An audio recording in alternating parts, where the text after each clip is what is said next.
دەست ئەگری بە قورئانەوە ئەبیتە خاوەنی ئەو هەموو فەضڵ و ڕێغ و شوێ دەستیشی لێبەرێ هەرچی زەلیلی و بچووکی و ڕسواییە ئەبێت بە نسیبت و سەر ئەنجامیشت سەر ئەنجامی ئەو کەسانەیە کە دژایەتی پێغەمبەران و قورئانیان کرد کێ ئەوێ شەفیعێکی خۆی مسۆگەرکا لە قیامەتە با دەست بگرێ بە قورئانەوە کێ ئەوێ تەنانەت سحر و جادوکاری تێنەکە با بەتایبەت دەست بگرێ بە سوورەتی بەقەڕەوە چونکە پێغەمبەر صلی الله عليه وسلم فەرمێ اقرأوا سورة البقرة فإن الشيطان يفر من بيت تقرأ فيها سورة البقرة سورة بقرة بخوينن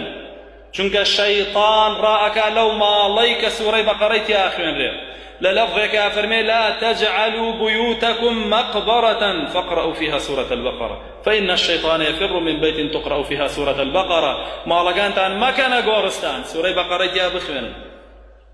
يعني يوم مالوك ويا مردويتي أبجي إنساني زنويتي أنا جي أو مالي مردوانا غورستانا أو مالي سورة بقرة أنا أخوين رير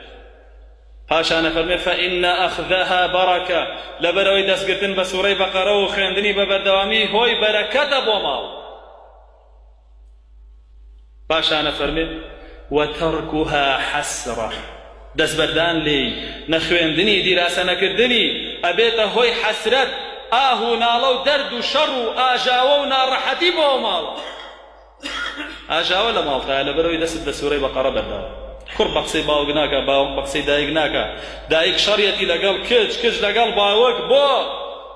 ماڵەکەتت کردووەتە قەبرستان بەرەکەتت لێ بڕیوە حەسرەتت بۆ هێناوە بەوەی دەست لە سوورەی بەقەرە بەرداوە جن چووەتە کچەکەت چووەتە ژنەکەت چووەتە خۆت بۆ لەبەرەوەی دەست لە سوورەی بەقەرە بەرداوە چونکە فەرمێ ولا يستطيعها البطل لەبەرەوەی شایاطینەکان جنیەکان ناتوانن نزیکی ئەو کەسە بکەون کە سوورەی بەقەرەی خوێندووە یان بەسەریا خوێندراوە سوورەی بەقەرە گەورەترین سوورەتی قورئانە و درێژترین سوورەتی قورئانە و گەورەترین ئاەتی قورئانیشی تیا کە ئاەتە الکورسیە هەمووی فەزڵ و بەرەکەت و خێرە بۆ ئینسانێک کە بیخوێنێ ئەگەر لە ماڵا بێ یان لە جێگای ئیش بێ یان لە هەر شوێنێکی تر بێ کە قورئانی ژەگەیتەوە دووەم سوورەتە لەبەردەستایە گەڕانی زۆری ناوێ دوای فاتحە بەردەست دەکەوێت جا دەستی پێوە بگرن